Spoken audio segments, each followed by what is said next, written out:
company. Ordinarily two's company, but contrarily we disagree, no matter what it happens to be. You're the perverse one.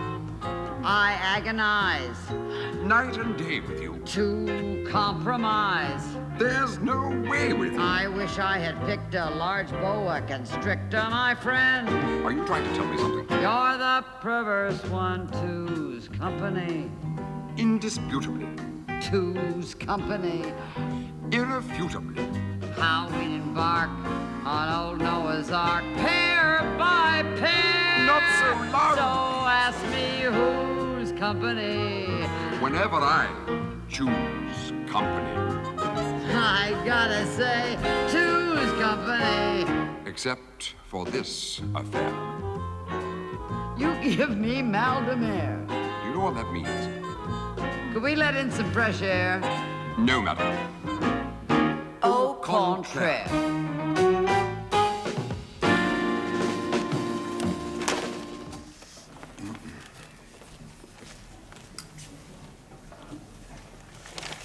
What's all that? You wanted a symbol of Anglo-American unity, madam? Why is your flag bigger than my flag? It's your tribute to Great Britain, madam.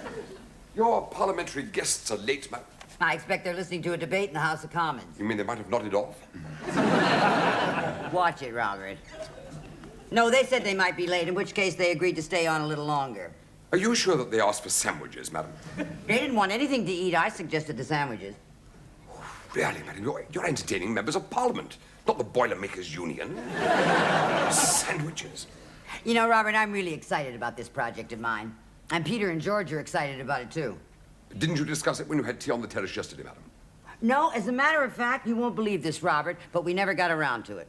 I mean, they were so busy asking me questions about my friends and relatives in America and all my contacts with the publishing world and television and university. I mean, we just couldn't get off the subject of me.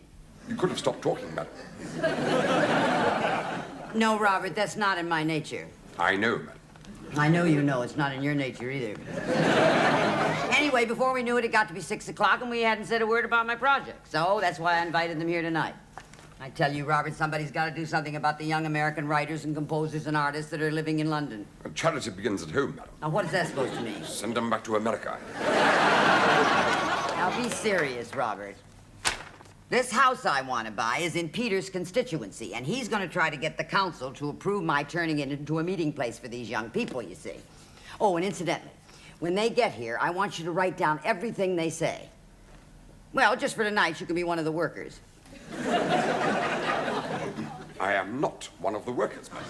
Oh, you're a worker, Robert. I mean, trying to get out of working can be very hard work if you really work at it. What I meant, madam, is that I am not working class. What is all this class jazz? Great Britain, madam, is divided into three main classes. Upper class, middle class, and working class.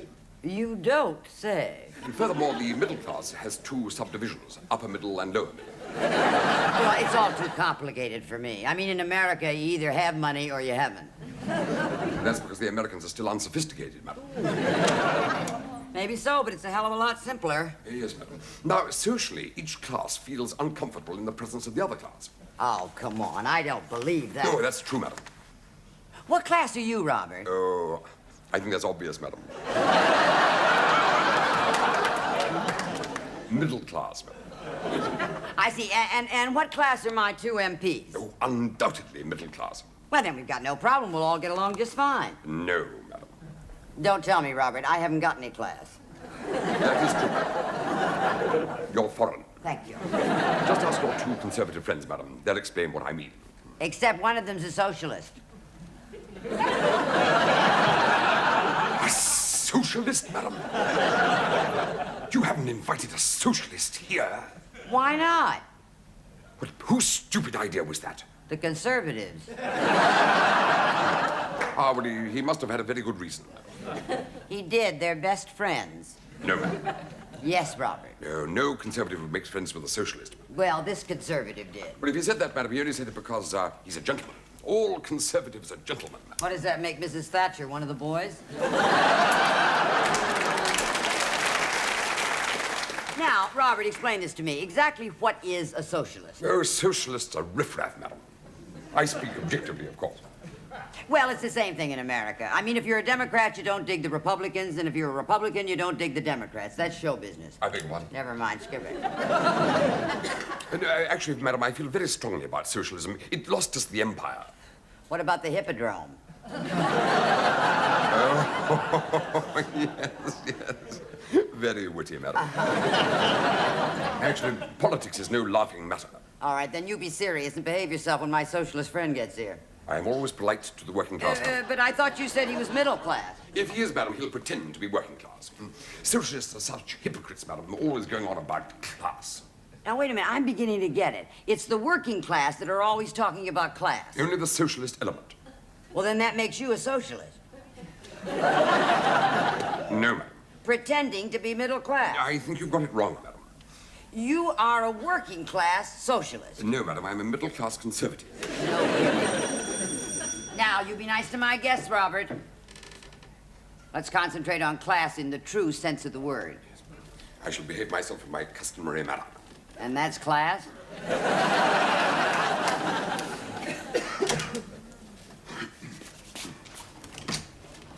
Good evening. I'm Peter Boatwright. This is George Gunn. We've come to see Mrs. McNabb. Now, I suppose you must be the butler. We don't see many butlers around these days, do we, George? No, that's just as well, Peter. Butlers and head waiters always make me feel inferior. Is it deliberate policy on your part? I would rather not express an opinion, sir. Oh, come on. Say what you think for a change. No one's going to eat you. Why should I feel inferior? Could it possibly be, sir, that you are inferior? Don't be so damned impertinent. I'm so sorry. No, that's all right. I asked for it and I got it. Now, look, we'd like a wash before we see Mrs. McNabb. Where's the bathroom? It's up the stairs, sir. First door on the left. Could it be because you are inferior? Watch it.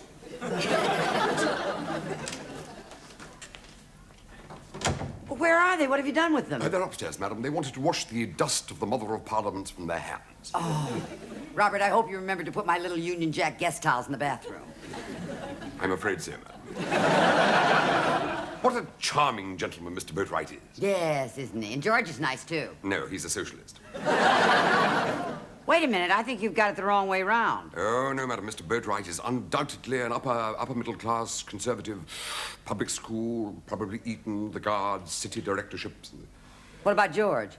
Working class origins, madam. TUC represents a mining constituency. Probably followed his father down the pits. Robert, you are amazing. You've got a case history on both of these guys, and all you did was show them where to wash their hands. In matters of class, madam, I am a trained observer.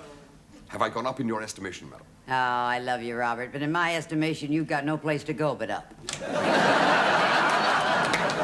Hello, George. I'm glad to see you could make it. The car's picking us up at 9:30, Dorothy. Oh. We have to be back in time for the division. Every vote counts tonight. Yes, it just needs one MP not to hear the bell, and the general election will follow as sure as night follows day. Hello, Dorothy. How frightfully nice to see you again. Thank you, Peter. Won't you sit down?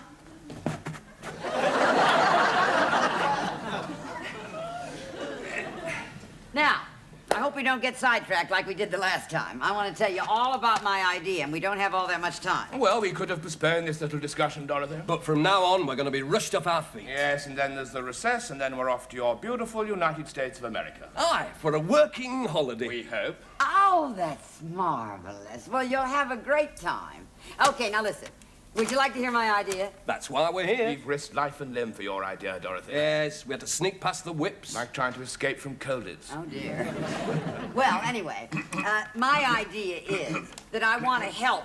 What in the world is the matter with you, Robert? Refreshments, madam. Oh, I'm so sorry. What would you like to drink? Whiskey and soda, please. Whiskey and soda, very good, sir.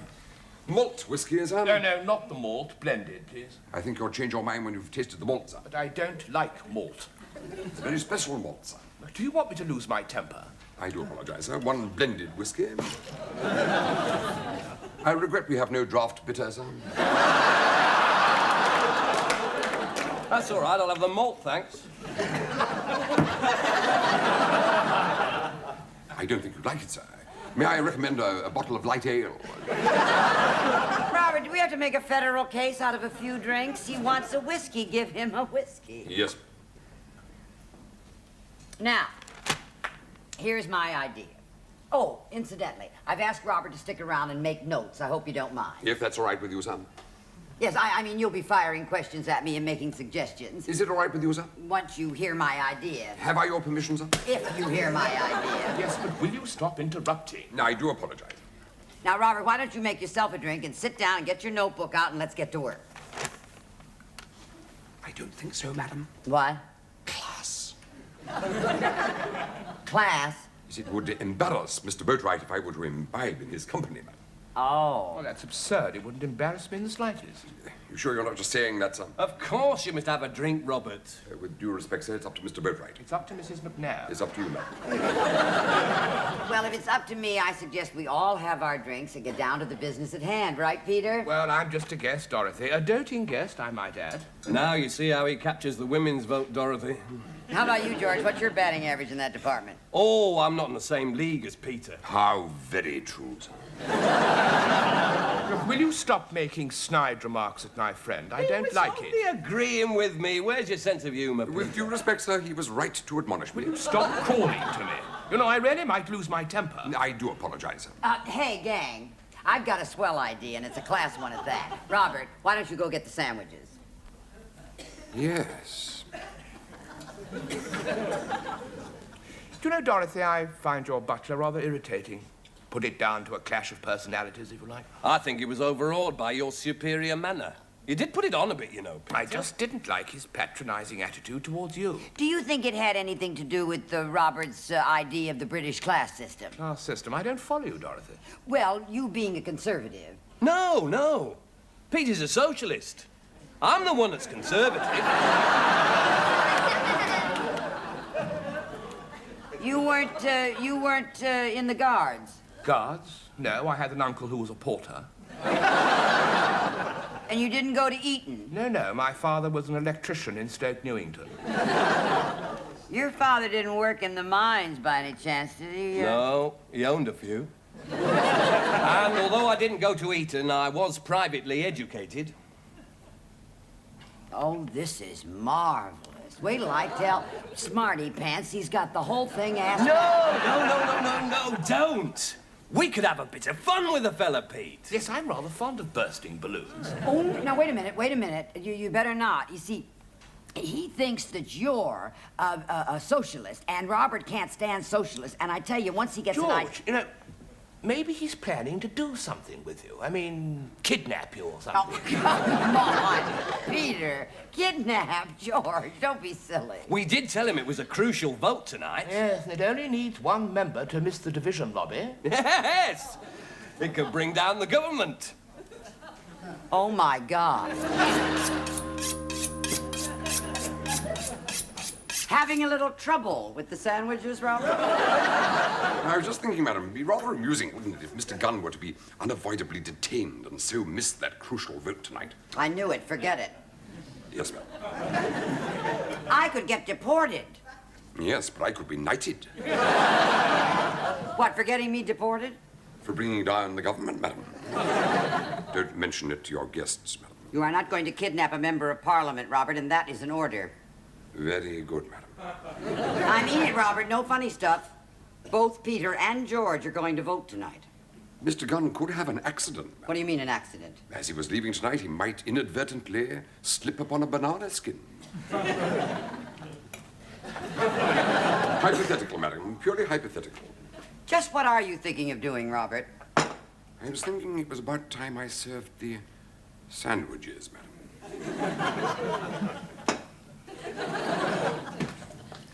Sorry to be so long, just a little domestic problem. Now, Peter, George, I want to show you this. What you've got to do, Dorothy, is to form a committee. Okay, but I want to show you this. The last thing you should do is form a committee, Dorothy. Well, there'll have to be a pressure group, you know. That's just another name for a committee, Peter, and you know it. Look, without a committee, you will never get it off the ground. I can get it off. No. What's needed is a Beaverbrook or a Churchill. What's needed is a committee. And what'll it do? I'll tell you exactly what it'll do. It'll immediately form a subcommittee. I have nothing against it. May I recommend the salt beef, sir? Why? Why do you want George to have a salt beef? Why not? Well, I don't know. Just in case. Just in case what? Just in case. Nothing, just in case. The salt beef, sir. Yeah, Robert, George is conservative. Conservative? And Peter is socialist. You've got them in the wrong class. Now, do you still recommend the salt beef? Yes, madam. Okay, George, have the salt beef. May I possibly have a glass of water? Certainly, sir. Yeah, no water, no water. Not now that you know that Peter is the socialist. I don't think so, madam. Yes, Robert. No, it's a parliamentary leg pull, madam. Don't eat any more salt beef, George. It'll make you thirsty, like Peter. Now, would you like to hear my idea? Yes, Dorothy. Here it is. These sandwiches are damn good. And there it was. Rather different from coal dust on the jam butties, sir. Hey! You can say that again. Here, how did you know I come from a mining town? No, certain characteristics, sir, I'd rather not elucidate. I believe that, you told Dorothy that I was in the Guards. Yes, sir. Coldstream, Captain, am I correct? It's amazing. How do you do it? Tell me, Robert. Why don't you have a sandwich, Robert? George, would you talk to me for a few minutes, please? Forgive me, Dorothy. Yes, we did come to hear your idea, Dorothy. We're all ears, Dorothy. No, Well- these sandwiches really are very good. Now, what is that taste? It can't be mustard. It is mustard, sir. No, it's not mustard. I should know, sir. No, I'm sorry, it's not mustard, but what is it? It's mustard. Peter, George. Look, I'm very sorry, Dorothy, but this is not English mustard. Well, it's definitely not French mustard. Robert's mustard, gentlemen. Patent applied for. Okay, so much for Robert's mustard. Now, next case. Gentlemen. The floor is yours, Dorothy. Wait a minute. There's another taste. Oh, my God. Robert's relish, sir.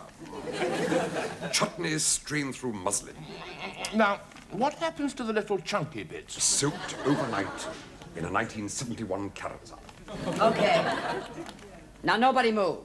I want the floor, and I'm going to get it. Oh, that's very good. I love that American kind of humor.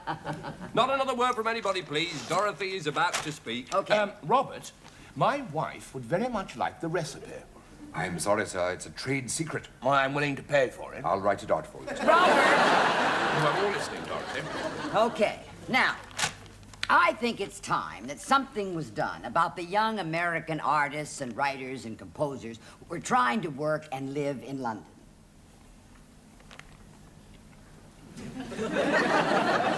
Don't get too excited. Have you got any suggestions? Not too fast. Robert's shorthand isn't what it ought to be. You mean some kind of a grant, Dorothy? No, I don't mean money. Why should the British taxpayer have to fork out for foreigners? I said I don't mean money. I know, the Arts Council. No, the Arts Council will never give you a grant. Peter, I don't want any money. I'm very glad we've managed to persuade you, Dorothy. Yes, we don't want to waste time tilting at windmills, do we? Okay, you win. No money. All I want is a meeting place for these young people. You know, so they can arrange for cheap lodgings and cheap travel and library tickets and all the kind of The things. recipes. I'm talking, Robert. That'll be £5. I said I was talking, Robert. I'm sorry, madam. This is rather important. Money is involved. Robert, if you don't keep quiet and let me get this damn project off the ground, Look, I don't seem to have any spare cash on me, George. Sorry. Dorothy? Oh, somebody talking to me? I don't believe it. What I think you should do... What I think you should do, Dorothy, is find a place where these Americans could meet. Yes, somewhere where they could get some practical advice. Well, isn't that just what I just said that? Wouldn't you make a wonderful chairman of the committee, George? Aye, any chairman worth his salt must be able to take all the credit. Here. Thank you, sir. Would you be interested in any further recipes? I'm sorry, Robert. The bank is closed. How's the time? Flying. The car here in a few minutes. Yeah, amazing how much ground we've covered tonight, George. Yes, I think Dorothy ought to be delighted, Peter. Yes, we've definitely given her something to think about. Oh, gosh, yes. Robert's pickles and mustard and relish. I don't know how I can handle it all. It was a most fruitful discussion. In depth. We've certainly put you on the right road, Dorothy. The mustard recipe would only cost you £1, sir. I'll have that recipe, Robert. With due respect, sir, I don't think it would go with your favourite dish. Why? What's my favourite dish? Tripe and onions, sir. You seem to have made quite a study of the class system, Yes, Robert. I'm an expert, sir. I'd like to know how you tell who's in which class. Wouldn't you, Peter? No, I'm beginning to find the whole thing rather a bore. A typical upper-middle-class reply, sir, and beautifully phrased. At this point, I don't know what class I'm in, but I'm finding the whole thing a crashing bore. Now listen, if I can just get one word in about my young American... We have art- discussed that and topic right, to the point of and complete. exhaustion, Dorothy. I have a copy of the mustard recipe downstairs, sir. Care to accompany me? I can't wait. This way, sir. Don't forget the lecture tour, Peter. Lecture tour? What lecture tour? Well, you see, Dorothy, we thought that we'd combine our little holiday in America with a lecture tour, and we thought that you could arrange it for us. Me arrange it for you? You remember on the terrace, you told us that you had connections in television, publishing, the universities. Do you remember?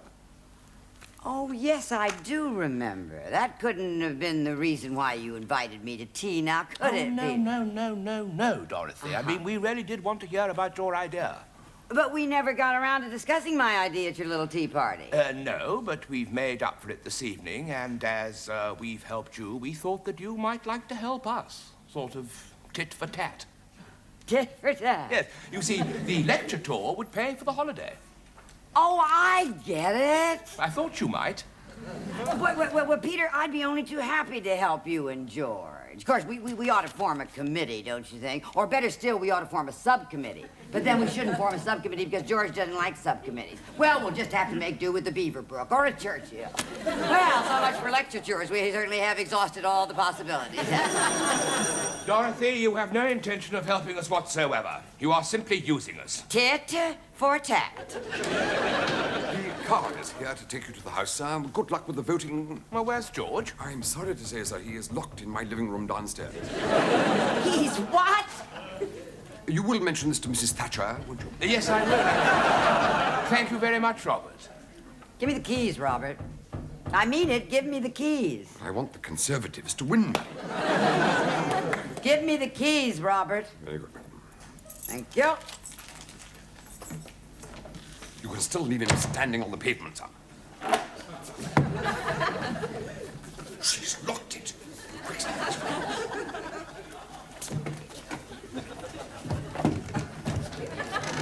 Foiled again, sir. The window.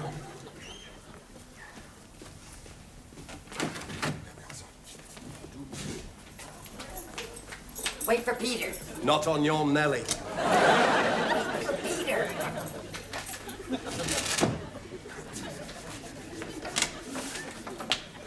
Where's Peter? Just getting into the car, madam. Where's George? Just getting into the car, too. Curses. Robert, for the last time, George was conservative. Nonsense, madam. Peter was socialist. I don't think so. It's true. Why would I lie? You mean that I have been taken in, madam? Yes, strange as that must seem to you, Robert. But then again, remember, so was I. But I mean, what can you do with those guys? I mean, they never meant what they said. They never said what they meant. They never listened to what was said. They never said anything worth listening to. And what does that all amount to? Politicians. Now, what'll I have? A conservative sandwich or a socialist sandwich? There's a liberal helping of both, madam. Oh.